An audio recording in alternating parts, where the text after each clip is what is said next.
You're listening to the MTG Sold podcast. This is the week of July 13th through July 19th, 2026.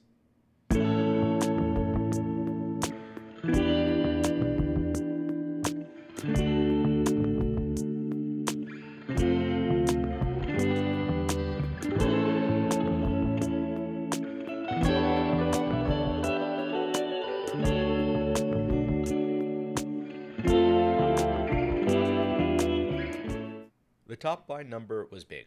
TCGPlayer did about $1.4 million, revenue up around 36%, units up around 27% from the week before.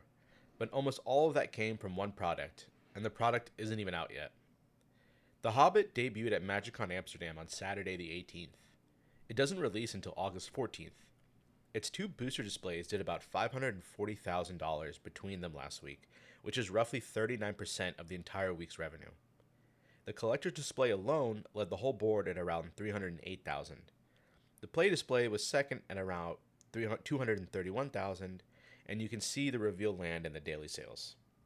Monday through Friday had been running around $167,000 to $193,000 a day, pretty flat. And then Saturday, the day of the panel, jumped to about $343,000. That was the biggest single day of the week.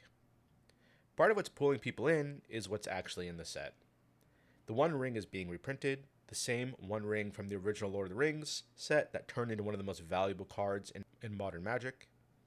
And there's a gilded version of Smog that only shows up in collector boosters. There's a real reason the collector display is the one leading the board and not the play display. It's still pre-order money on a set nobody can open yet, but there's a specific chase card behind the money, which is different from just release hype. The headline number is real, but it's pre-order money on an unreleased set, and that's not the in-hand market getting stronger. Those two things aren't the same, and you can watch them come apart in the data. The play display price fell about 8% on the week, and the pre-release pack fell about 18%, even with all of that demand behind them. The reason is supply. When a set reveals and everyone pre-orders at once, the sellers show up even faster than the buyers. The pre-release pack more than doubles available listings in a week, so the price drifts down while the volume climbs, because sellers are undercutting each other to lock in the sale before the product is in hand. That's ordinary for a pre-order. I just don't want anyone reading a 36% revenue week as the whole market ripping, because it wasn't. Under that, there are three things I actually care about this week. First, Final Fantasy Collector. Last week, I wondered whether it would hold above $1,500. It went to about $1,875, up around 21%, which is the highest per price unit in the whole dataset by a long way. This box is different from everything else at Titans because the supply just can't come back. There are serialized chocobo cards in it, and Wizards can't reprint the box without breaking the whole thing, so the pool only shrinks. The boxes are getting quoted towards $1,900 now. The catch is that only 25 units carried that move. The direction makes sense to me because the supply genuinely can't grow, but I'm not going to make much of the size of a jump that rests on that few sales, especially with people cracking boxes to flip. A supply that can only shrink, plus a wave of flippers, usually means a lot of chop before you get to a settled price. Second, Marvel. This one moved in a way I didn't expect. Last week, it was the 4 regular Commander decks that softened. This week, it's the Surge Foil Collector Editions, the premium versions. Doom Prevail is down about 16%, Fantastic Four down about 18%, Wakanda Forever down about 16%. All three on more supply and more units sold. So demand didn't leave, it was the premium that came off. Our sources are pointing to another Commander reprint wave around the end of July, with better confirmation expected coming this week. I can't confirm the reprint myself yet, so I'm not going to say that it's settled. But if you were clearing inventory ahead of a print run, you knew that was coming. The premium edition is the first thing you sell, and if it was the premium edition across all 3 decks that came off at the same time, if that reprint gets confirmed next week, this is probably what we're looking at.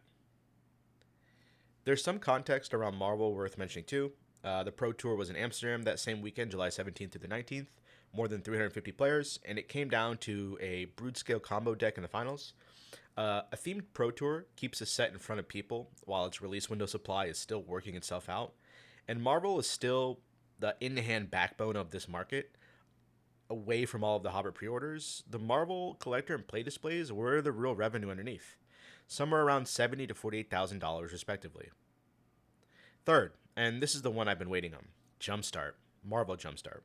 Last week, I said the thing to watch was which way its supply would break. It built.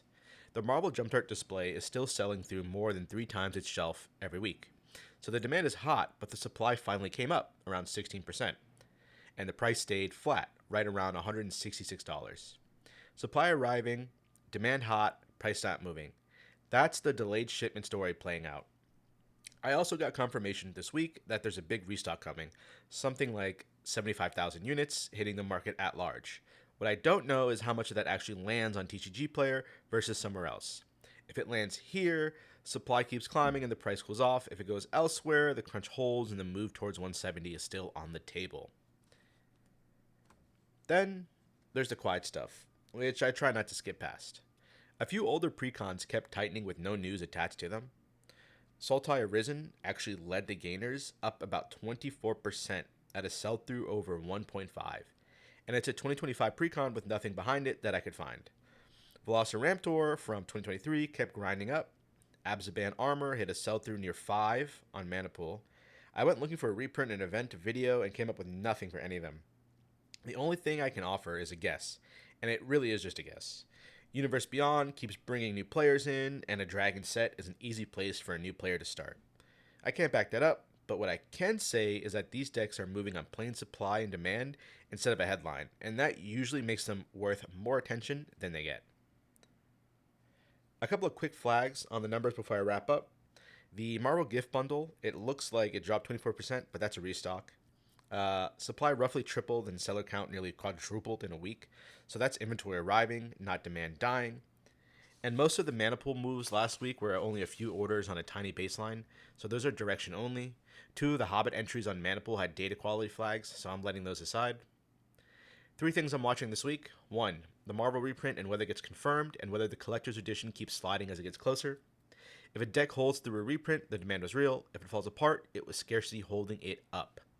2, whether that Jumpstart restock actually reaches TCGPlayer or gets absorbed somewhere else. And 3, where the Hobbit pre-order prices settle heading into August 14th. Pre-order prices tend to be the softest right after the reveal, and again right before the product ships.